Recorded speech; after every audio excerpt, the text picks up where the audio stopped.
Ya, terima kasih. Selamat siang untuk kita semua.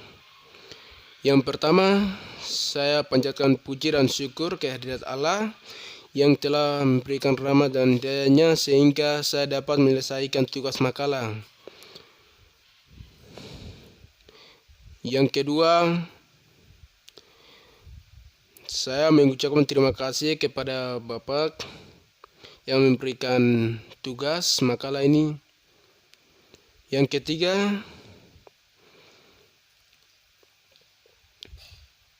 yang telah memberikan tugas ini sehingga dapat menempa pengetahuan dan wawasan sesuai dengan bidang studi yang saya tekuni. Saya juga mengucapkan terima kasih kepada semua pihak yang telah membagi sebagai pengetahuan sehingga saya dapat menyelesaikan makalah ini.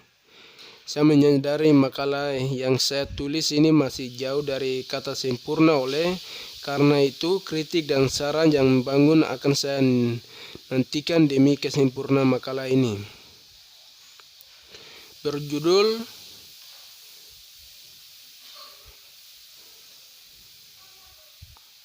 HAM, Hak Asasi Manusia. Yang pertama, secara harfiah hak asasi manusia dapat dimaknakan sebagai hak yang dimiliki seseorang karena keberdayaannya sebagai manusia. Hak-hak ini bersumber dari pemikiran moral manusia dan diperlukan untuk menjaga harkat dan martabat suatu individu sebagai seorang.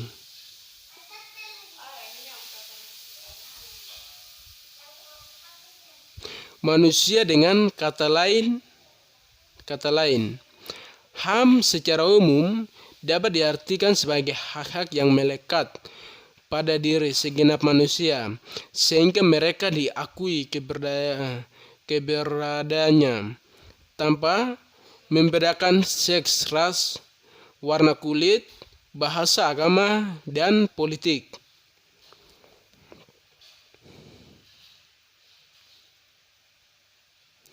Kewarganegaraan, kekayaan, dan keliharaan secara formal.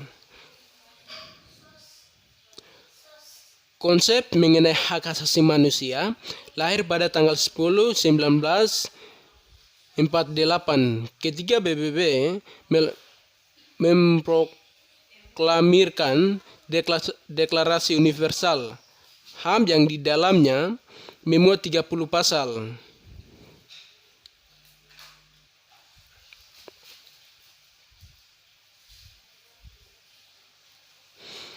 Yang kesemuanya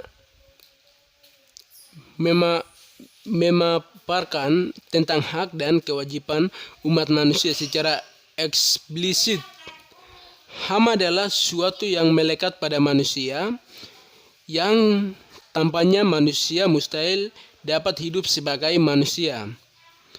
Sifatnya tidak dapat dihilangkan atau dikurangi oleh siapapun.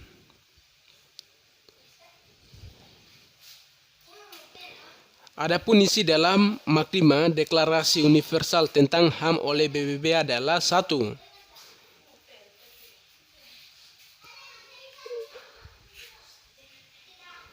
Pengakuan atas martabat dan hak-hak yang sama bagi semua anggota keluarga. Kemanusiaan dan keadilan di dunia. 2. Kemanusiaan dan keadilan mengabaikan dan memandang rendah hak asasi manusia akan menimbulkan perbuatan yang tidak sesuai dengan hati nurani umat manusia.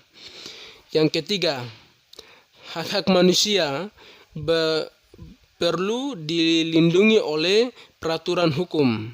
Yang keempat, persahabatan antara negara-negara perlu dihancurkan. Yang kelima, memberikan hak-hak yang sama, baik laki-laki maupun perempuan. Yang keenam, memberi penghargaan terhadap pelaksanaan hak-hak manusia dan kebebasan asal umat manusia. Yang ketujuh, melaksanakan hak-hak dan kebebasan secara tepat dan benar.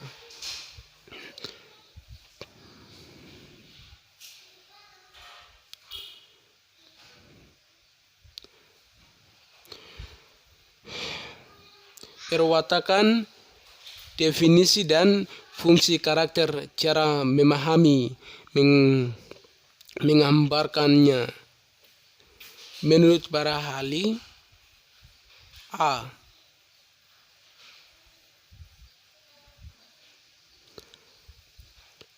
Artilar hak asasi manusia. HAM ialah hak yang sudah ada atau melekat pada tiap-tiap manusia dan juga tanpa mempunyai hak-hak itu, maka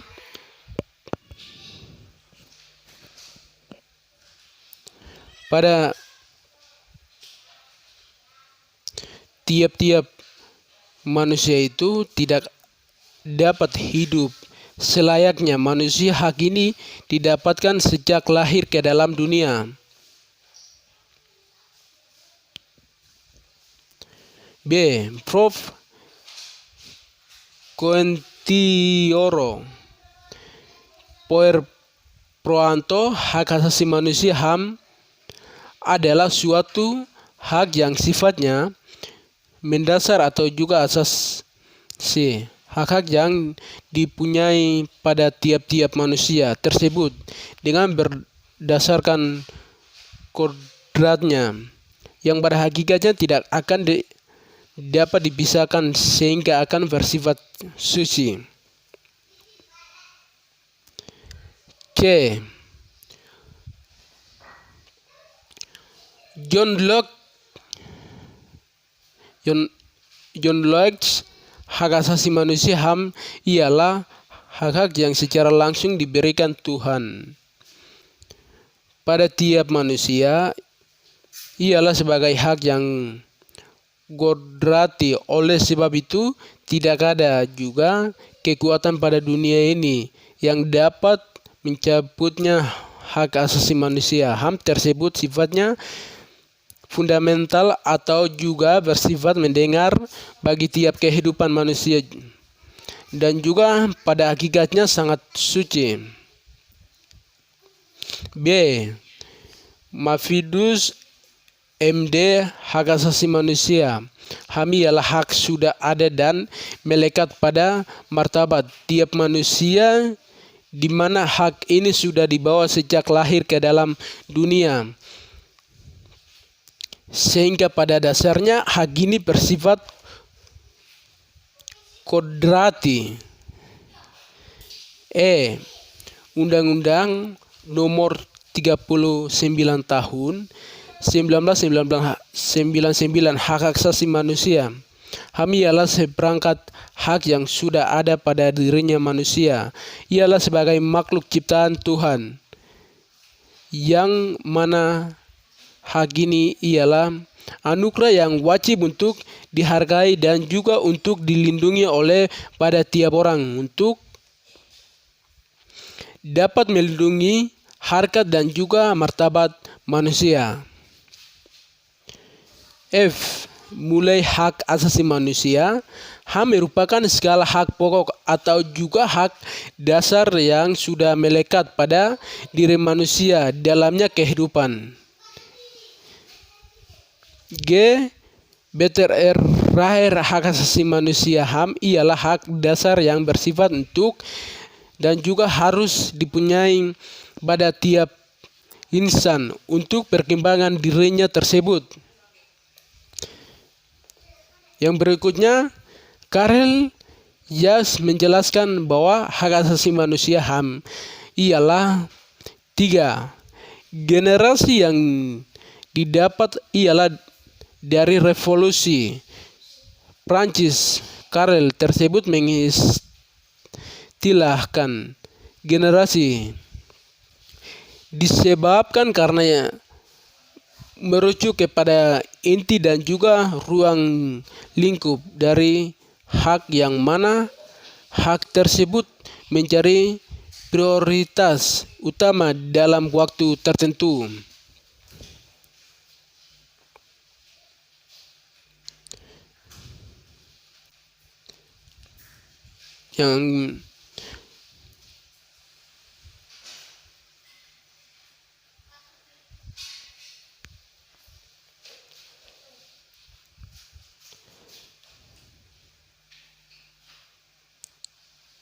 Yang berikutnya,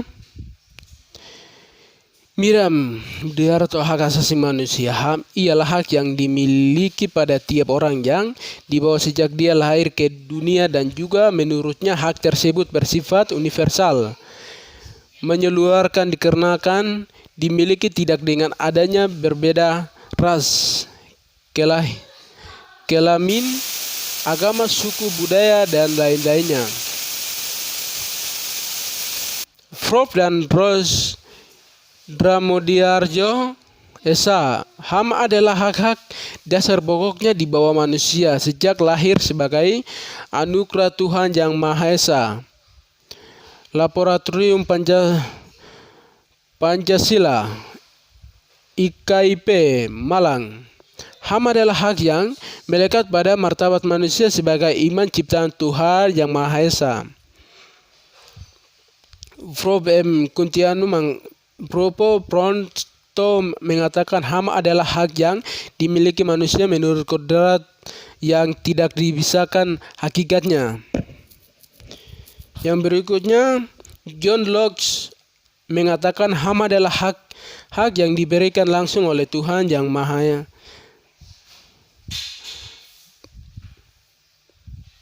Pencipta sebagai sesuatu yang bersifat kudrati.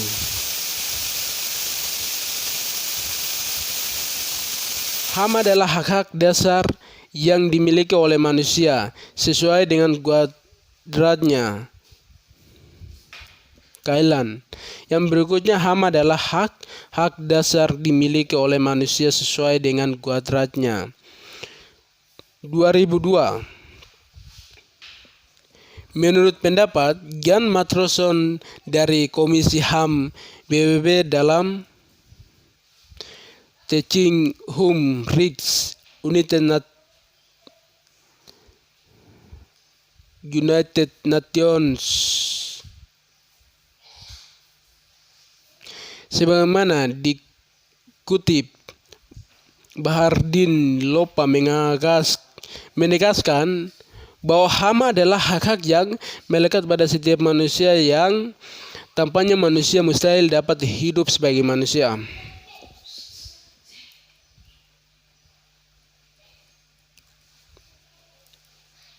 Yang berikutnya, 2. Perkembangan pemikiran HAM. Perkembangan HAM dibagi dalam 4 generasi, yaitu 1.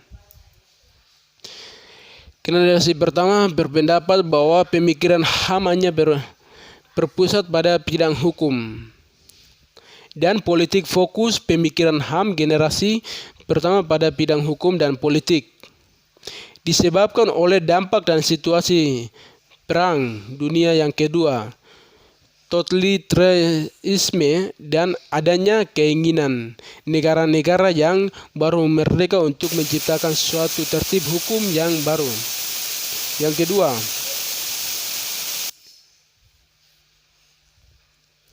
generasi kedua, pemikiran HAM tidak saja menuntut yang yuridis, melainkan juga hak-hak sosial, ekonomi, politik, dan budaya. Jadi pemikiran HAM generasi kedua menunjukkan perluasan pengertian konsep dan cakupan hak asasi manusia.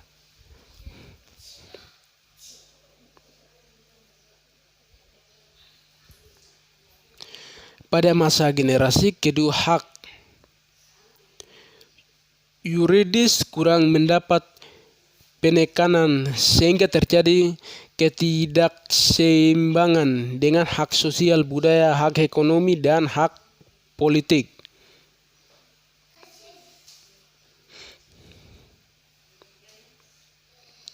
Tiga, generasi ketiga sebagai reaksi. Pemikiran HAM generasi kedua, generasi ketiga menjanjikan adanya kesatuan antara hak ekonomi, sosial, budaya, dan politik.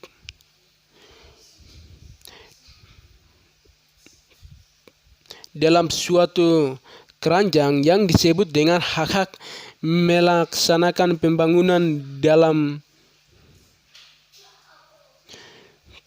pelaksanaannya hasil pemikiran HAM. Generasi ketiga juga mengalami ketidakseimbangan di mana terjadi penembakan terhadap hak ekonomi dalam arti pembangunan ekonomi mencari prioritas utama, sedangkan hak lainnya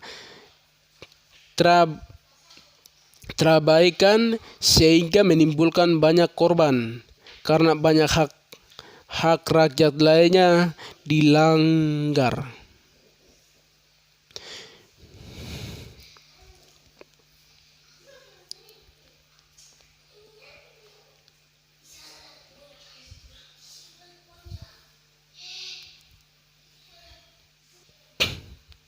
Empat, generasi keempat yang mengkritik peranan negara yang sangat dominan dalam proses pembangunan yang berfokus pada pembangunan ekonomi dan menimbulkan dampak negatif seperti diabaikan aspek kesejahteraan rakyat. Selain itu, program pembangunan yang dijalankan tidak berdasarkan kebutuhan rakyat secara keseluruhan, melainkan memenuhi kebutuhan sekelompok elit. Pemikiran HAM generasi keempat dimelapor oleh negara-negara di kawasan Asia yang pada tahun 1983 melahirkan deklarasi hak asasi manusia yang disebut Declaration of the Rights of Asia Berlin Conference. Yang berikut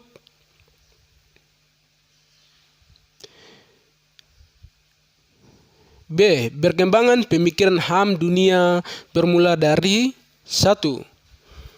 Makna carta pada umumnya. Para pakar di Eropa berpendapat bahwa lahirnya HAM di kawasan Eropa dimulai dengan lahirnya Magna Carta yang antara lainnya memuat pandangan bahwa raja yang tadinya memiliki kekuasaan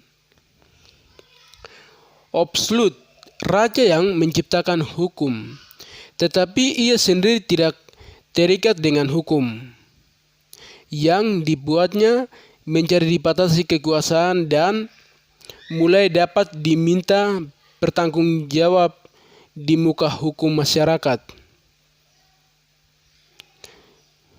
Monsignor French 1994. 2. The American Declaration. Perkembangan HAM selanjutnya ditandai dengan munculnya The of American Declaration of Independence yang lahirnya dari paham Rousseau dan Montesquieu. Mulai dipertegas bahwa manusia adalah merdeka sejak dalam perut ibunya, sehingga tidaklah logis bila sesudah lahirnya harus dibelenggu.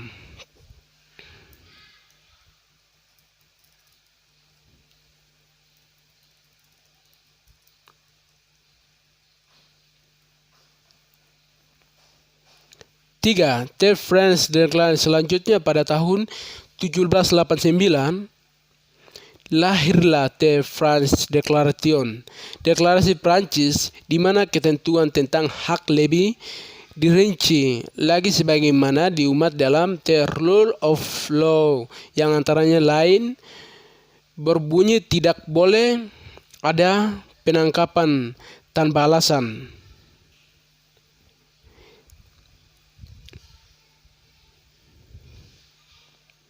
Yang sah dalam kaitan itu berlaku prinsip presumption of innocence, artinya yang ditangkap kemudian ditahan dan dituduh berhak dinyatakan tidak bersalah sampai ada keputusan pengadilan yang berkekuatan hukum tetap yang menyatakan ia bersalah. Yang keempat, the of freedom, ada 4 hak: kebebasan berbicara dan menyatakan pendapat, hak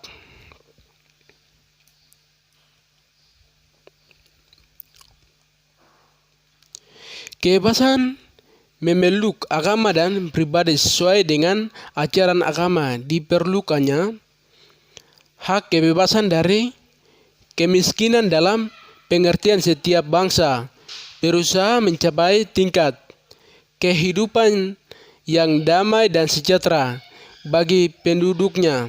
Hak kebebasan dari ketakutan yang meliputi usaha pengurangan persenjataan sehingga tidak satupun bangsa berada dalam posisi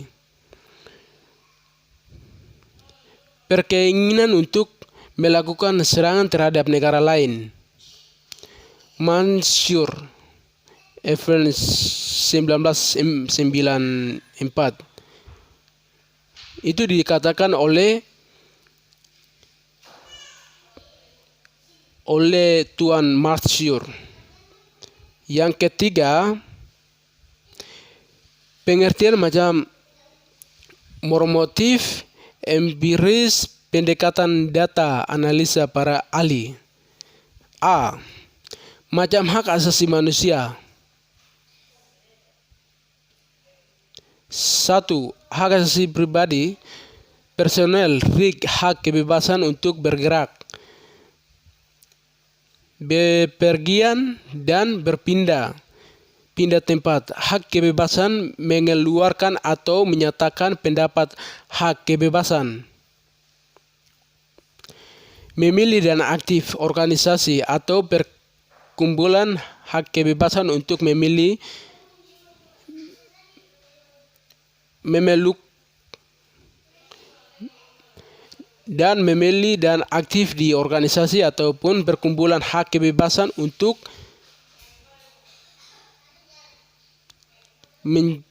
menjalankan agama dan kepercayaan yang diyakinkan masing-masing. Ketiga, hak asasi politik,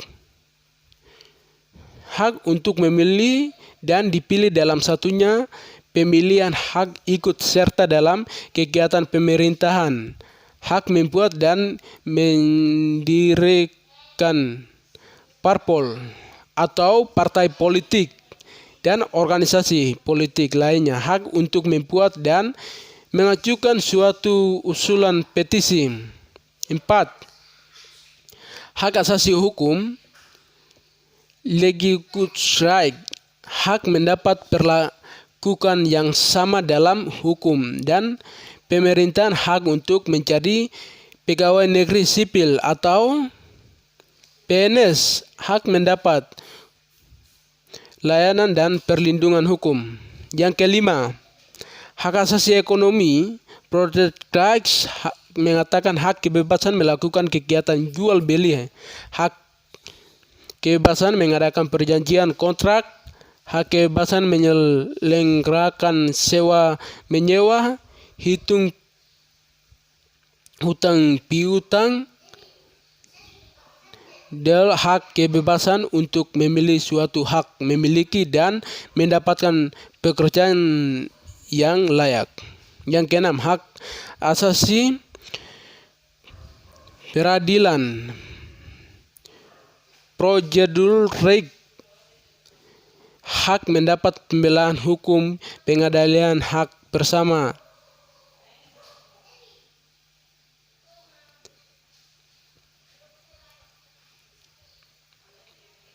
atas perlakukannya penggeledahan, penangkapan, penahanan, dan penyelidikan di mata hukum. Yang ketujuh, hak asasi sosial budaya. Hak menentukan, memilih, mendapatkan pendidikan.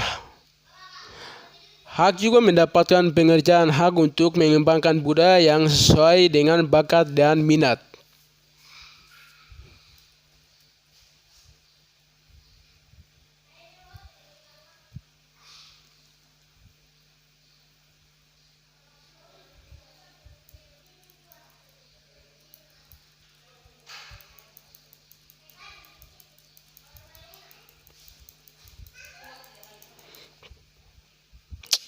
Ya baik, kita lanjut lagi. Yang keempat, HAM 2. Terdapat 5 jenis hak asasi yang dimiliki setiap individu. Hak personal, hak jaminan kebutuhan pribadi, hak legal, hak jaminan perlindungan hukum, hak sipil dan politik, hak subtensi, hak jaminan adanya sumber daya untuk menunjang kehidupan, hak ekonomi, sosial, dan budaya. A. Menurut pasal 321 HAM, hak personal, hak legal, hak sipil, dan politik meliputi 1. Hak untuk hidup kebebasan dan keamanan pribadi.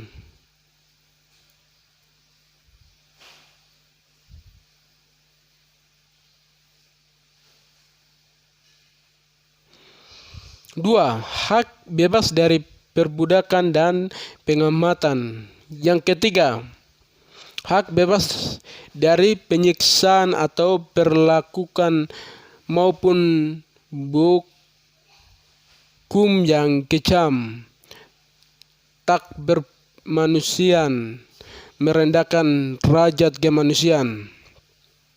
Yang keempat,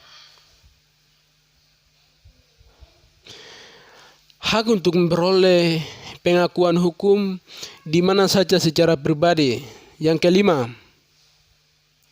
hak untuk pengampunan hukum secara efektif. Yang keenam, hak bebas dari pengambatan pertambangan pembuatan sewenang-wenang.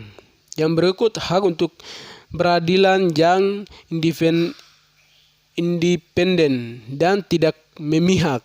Yang berikut, hak untuk praduga tak berusaha sampai terbukti bersalah. Yang berikut, hak bebas dari campur tangan yang sewenang-wenang. Yang berikut, HAM bebas dari serang terhadap kehormatan dan nama baik, hak bergerak. Yang berikut, hak memperoleh suka, hak atas satu kebangsaan, hak untuk menikah dan membentuk keluarga, hak untuk mempunyai, hak memilih, hak bebas berpikir, hak menyatakan pendapat, hak berhimpun dan bersikap, dan terakhirnya hak menikmati pelayanan masyarakat. B. Adapun hak sosial atau hak ekonomi, sosial, dan budaya meliputi hak atas jaminan sosial, hak untuk bekerja, hak untuk atas hasil kerja, hak berkabung dan bersikat, hak atas istirahat, hak hidup dan kesehatan yang layak. Dan hak pendidikan, hak berpartisipasi dalam kehidupan yang berkebudayaan. Yang kelima, gerakan reformasi, faktor pendorong terjadinya, dan politik ekonomi sosial hukum. A. Hak asasi manusia, Undang-Undang Nomor 39 Tahun 1999. Hak asasi manusia di Indonesia didasarkan pada falsafah dan ideologinya Pancasila. Pembukaan Undang-Undang Dasar 1945. Batang tubuh Undang-Undang 1945, Undang-Undang nomor 39 tahun 1999 tentang hak asasi manusia dan Undang-Undang asas dasar hak asasi manusia, di antaranya beberapa dasar hak asasi manusia yang tercantum dalam Undang-Undang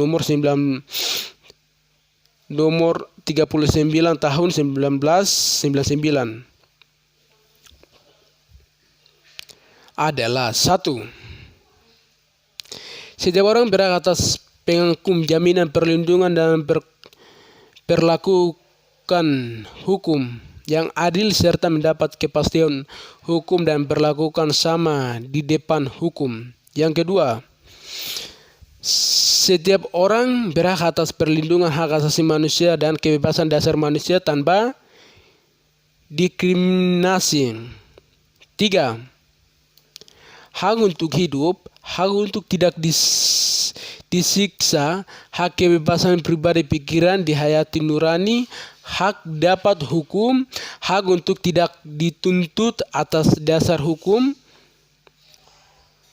Hak berlaku surat adalah hak asasi manusia yang tidak dapat dikurangi keadaan apapun dan oleh siapapun. Yang keempat, setiap orang diakui sebagai pribadi yang berhak menurut dan memperoleh perlakukan serta perlindungan yang sama sesuai dengan pertambangan kemanusiaannya di depan hukum. 5. Setiap orang berhak mendapat bantuan dan perlindungan yang adil dan pengadilan yang objektif dan tidak berpihak. Yang keenam, pengertian pernikahan dalam hukum dagang beserta bentuk dasar kepemilikan bisnis. A. Pelanggaran hak asasi manusia.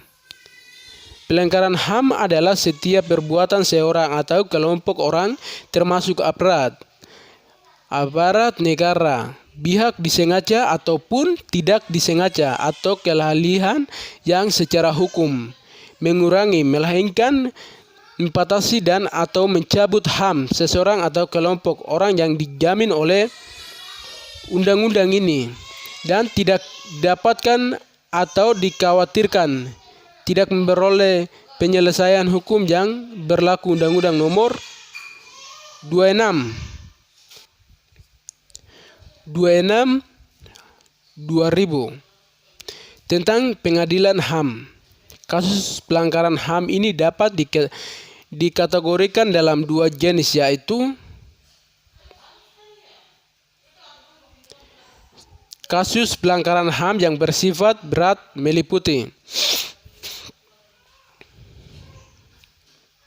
kasus pelanggaran HAM yang biasa meliputi pembukaan,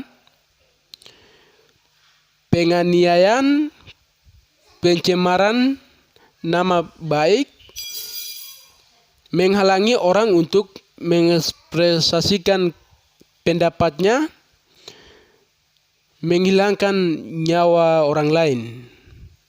C. Beberapa contoh kasus pelanggaran HAM di Indonesia.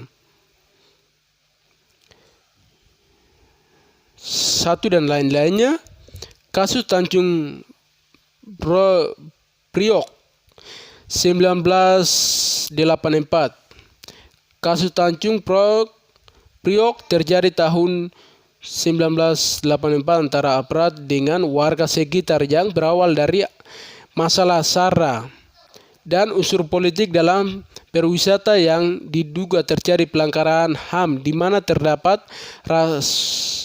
ratusan korban meninggal dunia akibat kekerasan dan penembakan. Kasus terbunuhnya Marsina, seorang pekerja wanita PT Catur Putra Surya Porong Jatim 1994. Marsina adalah salah satu korban pekerja dan aktivitas yang hak-hak pekerja di PT Catur Putra Surya, Porong, Jawa Timur. Dia meninggal secara mengenaskan dan diduga menjadi korban pelanggaran HAM berupa penculikan, penganiayaan, dan pembunuhan. Kasus terbunuhnya wartawan Udin dari Hari Umum Benas 1996. Wartawan Udin pun dianiaya oleh orang tak dikenal dan akhirnya ditemukan sudah tewas. Peristiwa Aceh 1990, peristiwa yang terjadi di Aceh sejak tahun 1990 telah banyak memakan korban, baik dari pihak aparat maupun penduduk sipil yang tidak berdosa. Peristiwa Aceh diduga dipicu oleh unsur politik, di mana terdapat pihak-pihak tertentu yang menginginkan Aceh merdeka. Yang berikut peristiwa menculikan para aktivis politik 1998 telah terjadi peristiwa menghilangkan orang secara paksa, penculikan terhadap para aktivis yang menurut catatan Kontras ada 23 orang. 1 orang meninggal, 9 orang dilepaskan dan 13 orang lainnya masih hilang. Peristiwa Trisakti dan Semanggi